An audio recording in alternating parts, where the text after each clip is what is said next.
Bismillahirrahmanirrahim. Assalamu alaikum students. I hope you will be fine. Welcome to the lecture series of Programming Fundamentals. आज के lecture में हम देखेंगे कि हम एक प्रोग्राम डेवलप करते हुए कौन कौन से स्टेप्स को फॉलो करते हैं। उसके बाद हम देखेंगे कि एक प्रॉब्लम को कैसे डिफाइन करते हैं। उसके बाद हम देखेंगे एक एल्गोरिदम क्या होता है, एल्गोरिदम की कुछ एग्जांपल्स देखेंगे और लास्ट में प्रैक्टिस क्वेश्चंस भी देखेंगे। सबसे पहले हम देख लेते हैं डेवलपिंग अ प्रोग्राम कि एक प्रोग्राम जब हमने बनाना है तो हमें कौन कौन से स्टेप्स को फॉलो करना पड़ेगा। प्रोग्राम जो होता है वो आसानी से ही नहीं बन जाता कि हमने बस डायरेक्ट ही कंपाइलर खोला और उधर कोडिंग कर दी। हमें कुछ स्टेप्स फॉलो करने पड़ते हैं एक अच्छा प्रोग्राम लिखने के लिए। ठीक है, वो स्टेप्स जो हैं वो हमारे पास यहाँ पे गिवन है। सबसे पहला स्टेप है हमें प्रॉब्लम को डिफाइन करना है कि हमारी प्रॉब्लम क्या है। ठीक है, सबसे पहले हम करते हैं कि हमारे पास प्रॉब्लम है क्या एक्चुअल में, व्हाट इज द प्रॉब्लम। ठीक है, define the problem. Second step हमारे पास आता है डिजाइन अ सोल्यूशन कि अब हमें पता चल गया कि हमारी प्रॉब्लम क्या है तो अब हम उसका सोल्यूशन डिजाइन करेंगे। थर्ड स्टेप हमारे पास आ जाता है कि उसका फिर हम प्रोग्राम लिखेंगे, मींस फिर हम कंपाइलर पे जाके उसका प्रोग्राम लिखेंगे। उसके बाद उसे कंपाइल करेंगे, लिंक करेंगे और टेस्ट एंड डिबग। ये सारी फेजेस हम स्टेप बाय स्टेप लर्न करेंगे। जो हमारे पास फर्स्ट टू फेजेस है ना, ये हमारे पास प्रॉब्लम सॉल्विंग फेज होती है। मतलब इसमें हम देखते हैं कि हमारी प्रॉब्लम है क्या और उसका सोल्यूशन डिजाइन करते हैं। और ये जो लास्ट वाली होती हैं ये सारी फोर फेजेस, ये हमारे पास इम्प्लीमेंटेशन फेजेस होती है। इम्प्लीमेंटेशन मींस इसमें हम वर्किंग करते हैं, एक्चुअल इम्प्लीमेंटेशन करते हैं जो हमने कंपाइलर पे करनी होती है। लेकिन ये जो फर्स्ट टू स्टेप्स होते हैं इसमें हम हैंड रिटन काम करते हैं। ठीक है, सबसे पहला जो हमने स्टेप पढ़ा वो हमारे पास है डिफाइनिंग अ प्रॉब्लम। तो डिफाइनिंग अ प्रॉब्लम में हम क्या करते हैं, breaks the definition of problem down into manageable steps. हम अपनी प्रॉब्लम को मैनेजेबल स्टेप्स में डिवाइड कर लेते हैं। मींस हमारे पास जो गिवन होगा क्वेश्चन हम उसको डिफरेंट स्टेप्स में डिवाइड कर लेंगे ताकि हम अपनी प्रॉब्लम को अच्छे से अंडरस्टैंड कर सकें। मतलब हम अपना केयरफुली रीड करेंगे। ठीक है, हम अपनी क्वेश्चन को केयरफुली रीड करेंगे और फिर उस प्रॉब्लम को डिवाइड कर लेंगे स्टेप्स में। तो इस स्टेप में एक्चुअल में हमें पता क्या चलता है कि what the problem actually is. कि इस स्टेप को जब हम कर लेते हैं उसके बाद हमें पता चल जाता है कि हमारी प्रॉब्लम है क्या, हमें क्वेश्चन में पूछा क्या जा रहा है। ठीक है, तो हम अब प्रॉब्लम को डिवाइड कैसे करेंगे, कौन सा ऐसा मेथड होगा जिसके थ्रू हम अपनी प्रॉब्लम को डिवाइड करेंगे। तो उस मेथड को कहते हैं एल्गोरिदम। एल्गोरिदम हमारे पास sequence of language independent steps होते हैं। ऐसे स्टेप्स होते हैं जिससे को फॉलो करके हम जो है अपनी प्रॉब्लम को सॉल्व करते हैं। मींस हम अपनी प्रॉब्लम्स को पार्ट्स में डिवाइड करेंगे, जिसको हम उन पार्ट्स को जो डिवाइड करना होता है ना वो एल्गोरिदम होता है। कि हमने अपनी प्रॉब्लम को जो है वो पार्ट्स में डिवाइड कर लिया और फिर उसे अंडरस्टैंड किया कि हमारी प्रॉब्लम है क्या। तो पार्ट्स कौन कौन से होते हैं हमारे पास, नंबर वन हमारे पास होते हैं इनपुट, सेकंड पे होती है प्रोसेसिंग और थर्ड पे होती है आउटपुट। इनपुट का मतलब होता है कि हमारे पास जो गिवन इंफॉर्मेशन है, ठीक है ना, data provided in the problem. जो क्वेश्चन में हमारे पास डाटा गिवन होगा वो हमारे पास क्या होगी, वो हमारे पास इनपुट होगी। प्रोसेसिंग क्या होगी कि जो हमने उस पर कोई लिस्ट ऑफ एक्शंस परफॉर्म करने हैं। ठीक है, जैसे आगे हम इसकी एग्जांपल भी देखेंगे कि एक नंबर है तो अगर हमने उसका स्क्वायर लेना है तो प्रोसेसिंग में क्या आएगा, उस नंबर का स्क्वायर, और इनपुट में क्या आएगा, वो नंबर खुद, और आउटपुट में क्या आएगा कि जो उसका आंसर होगा। आउटपुट हमारे पास क्या होती है, what is required from the solution. कि हमारे पास जो इनपुट आई थी, जो हमें इनपुट गिवन दी हुई थी, उसका हम जो रिक्वायर्ड सोल्यूशन होगा वो क्या होगा। ठीक है ना, जैसे नंबर का स्क्वायर है तो स्क्वायर एक्चुअली लेट सपोज हमारे पास नंबर है 2, तो 2 हमारे पास क्या होगा, इनपुट होगी। उसमें प्रोसेसिंग हम क्या करेंगे कि उसके ऊपर हम स्क्वायर लेंगे, यानी कि 2 की पावर 2 कर लेंगे। ठीक है, और हमारे पास आउटपुट क्या आएगी, 4।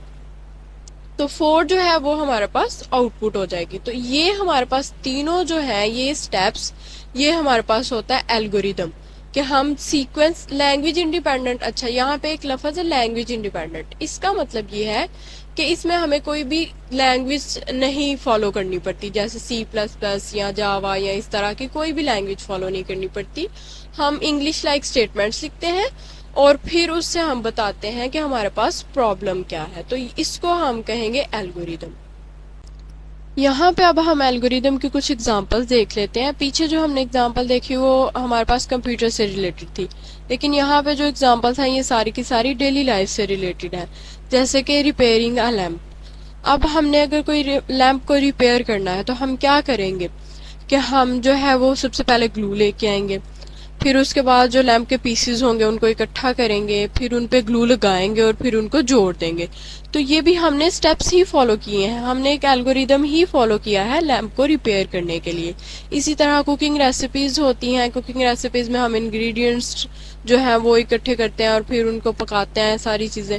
तो इसी तरह अगर हमने किसी दोस्त को कॉल करनी है तो वो भी हम जो है वो स्टेप्स ही फॉलो करते हैं कि हम फोन उठाते हैं, फिर हम जो है नंबर डायल करते हैं और फिर जो है वो कॉल करते हैं। इसी तरह अगर हम कोई गेम खेल रहे हैं तो उसमें भी हमारे पास कोई स्पेसिफिक रूल्स होते हैं जिनको हम फॉलो करते हैं। इसी तरह अगर हमने कोई ड्राइविंग के लिए अगर हम जा रहे हैं तो हमने किसी ना किसी डायरेक्शन में ही जाना होता है ना, कि लेफ्ट जाना है, राइट जाना है, यू टर्न लेनी है, तो ये भी स्टेप्स ही होते हैं। इसी तरह अगर हमने कोई कार रिपेयर करनी है, कोई ह्यूमन ब्रेन प्रोजेक्ट है, तो इसी तरह हम अपनी डेली लाइफ में भी एल्गोरिदम्स को ही यूज करते हैं। हम कोई ना कोई स्टेप्स ही फॉलो कर रहे होते हैं कोई भी काम करने के लिए। इसके बाद अब हम आ जाते हैं कंप्यूटर की तरफ, कि हमारे पास कंप्यूटर में कौन कौन सी एग्जांपल्स हैं जो हम प्रैक्टिकली जो हमें जो है वो क्वेश्चंस आते हैं पेपर्स में, तो उनसे रिलेटेड कौन सी एग्जांपल है। सबसे फर्स्ट पे एग्जांपल है हमारे पास कि हमारे पास एक प्रॉब्लम है कि find the sum of two numbers, कि हमने दो नंबर्स का सम फाइंड करना है। हमारे पास ये एक प्रॉब्लम है कि हमारे पास प्रॉब्लम है कि हमें नहीं पता कि दो नंबर्स का सम कैसे फाइंड करते हैं। तो ये हमारे पास क्या है कि प्रॉब्लम है, तो हमने क्या करना है कि अब इस प्रॉब्लम को सॉल्व करना है। तो इस प्रॉब्लम को सॉल्व करने के लिए हमने सबसे पहला स्टेप पढ़ा कि हम करेंगे डिफाइन द प्रॉब्लम, जिसमें हम लिखेंगे एक एल्गोरिदम। और एल्गोरिदम में हम तीन स्टेप्स लिखेंगे, एक लिखेंगे इनपुट, एक लिखेंगे आउटपुट और एक प्रोसेसिंग। इनपुट में हमारे पास अब क्या आएगा कि जो हमारे पास इनपुट गिवन है प्रॉब्लम में, हमारे पास क्या गिवन है, प्रॉब्लम में हमारे पास गिवन है कि हमारे पास दो नंबर्स हैं, ठीक है ना, और हमने उनका क्या करना है, सम फाइंड करना है। तो हमारे पास नंबर्स क्या होंगे, नंबर्स हमारे पास इनपुट होंगे, क्योंकि हमारे पास नंबर्स होंगे तो हम उन पे सम परफॉर्म कर सकेंगे ना। तो नंबर्स हमारे पास क्या है, नंबर 1 और नंबर 2 हमने ले लिया जी, हमारे पास इनपुट है। उसके बाद आउटपुट हमारे पास क्या आएगी कि उन दो नंबर्स का सम हमारे पास आ जाएगा। और प्रोसेसिंग में क्या होगा हमारे पास कि हम जो है वो दोनों नंबर्स को ऐड करेंगे तो फिर ही हमारे पास सम आएगा। तो हमने यहाँ पे देख लिया कि इनपुट में हमारे पास क्या आता है, जो हमारे पास गिवन होता है कि हमारे पास दो नंबर्स होंगे, ठीक है। तो नंबर 1 नंबर 2 हम कोई भी नाम इधर दे सकते हैं, आप इधर N1 और N2 भी दे सकते हैं। तो इनपुट में हमारे पास क्या आएगा कि जो हमारे पास गिवन होगी, तो दो नंबर्स हमारे पास गिवन थे तो वो हमने इनपुट में ले लिए। अब हमारे पास आउटपुट में हमारे पास क्या आएगा कि उनका सम आएगा, तो हमने सम लिख लिया कि हमारे पास आउटपुट में सम आना चाहिए। और प्रोसेसिंग क्या होगी कि प्रोसेसिंग क्या होगी, हम उन दोनों नंबर्स को एड अप करेंगे तो हमारे पास सम आएगा ना। जैसे 1 + 2 करेंगे तो हमारे पास जो है उसका आंसर 3 आएगा। तो प्रोसेसिंग में हमने क्या लिख लिया कि दोनों को ऐड करना है। नेक्स्ट हम एक और एग्जांपल देख लेते हैं कि find the square of a number. अब हमारे पास नई प्रॉब्लम आ गई कि हमने एक नंबर है उसका स्क्वायर फाइंड करना है। तो हमारे पास इनपुट में क्या आएगा, हमारे पास जो नंबर है, नंबर हमारे पास क्या आएगा, इनपुट में आएगा। आउटपुट में हमारे पास क्या आएगा, उस नंबर का स्क्वायर, ठीक है। और प्रोसेसिंग में क्या आएगा कि multiply the number by itself. जैसा कि हमें पता है कंप्यूटर में हम पावर नहीं लिख सकते, प्रोग्रामिंग में ना हम पावर नहीं लिख सकते, तो हम क्या करते हैं, नंबर को उसी नंबर से मल्टीप्लाई कर देते हैं स्क्वायर लेने के लिए। तो 2 मल्टीप्लाई बाय 2 करेंगे तो हमारे पास क्या आंसर आ जाएगा, 4 आ जाएगा। तो हमने क्या किया कि हमारे पास इनपुट में क्या आया कि हमारे पास इनपुट क्या होगी कि एक नंबर हमें गिवन होगा तो हम उसका स्क्वायर लेंगे ना। तो इनपुट हमारे पास क्या होगी, वो नंबर। आउटपुट में हमारे पास क्या आएगा, उस नंबर का स्क्वायर। और प्रोसेसिंग में जो हम उस पे ऑपरेशन परफॉर्म कर रहे हैं वो क्या हम कर रहे हैं, multiply the number by itself. Next अब हम उससे थोड़ी सी कम्प्लेक्स एग्जांपल देख लेते हैं। इसमें उसने क्या बोला है कि हमारे पास रीड इन द टेम्परेचर, आपने टेम्परेचर चेक करना है। If the temperature is less than 32, indicate below freezing on the screen.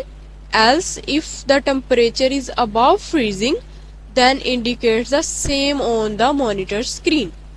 ठीक है, उसने ये बोला है कि हमने टेम्परेचर जो है उसको रीड करना है। अगर टेम्परेचर 32 से लेस होगा तो हमने कह देना है कि ये बिलो फ्रीजिंग है, और अगर 32 से ग्रेटर होगा तो ये अबव फ्रीजिंग है। तो हमने इसी तरह जो है अपनी प्रॉब्लम को क्या किया कि जैसे हमने पीछे किया कि हमने अपनी प्रॉब्लम को डिवाइड कर लिया, तो इधर भी हमने अपनी प्रॉब्लम को मैनेजेबल स्टेप्स में डिवाइड कर लिया। सबसे पहला स्टेप हमने क्या किया कि इनपुट में अब हमारे पास क्या आएगा, read the temperature from the keyboard. Keyboard का इधर कंपलसरी नहीं है, आप सिर्फ इतना भी लिख सकते हैं, रीड द टेम्परेचर। तो कीबोर्ड इसलिए यहाँ पे लिखा हुआ है क्योंकि हम यूजुअली जो है वो इनपुट कीबोर्ड से ही लेते हैं, तो इसलिए लिखा हुआ है कि read the temperature from the keyboard. तो हमने क्या करना है, इनपुट में हमारे पास क्या आएगा कि हमारे पास टेम्परेचर होगा तो हम बता सकेंगे ना कि वो लेस है या ग्रेटर है 32 से।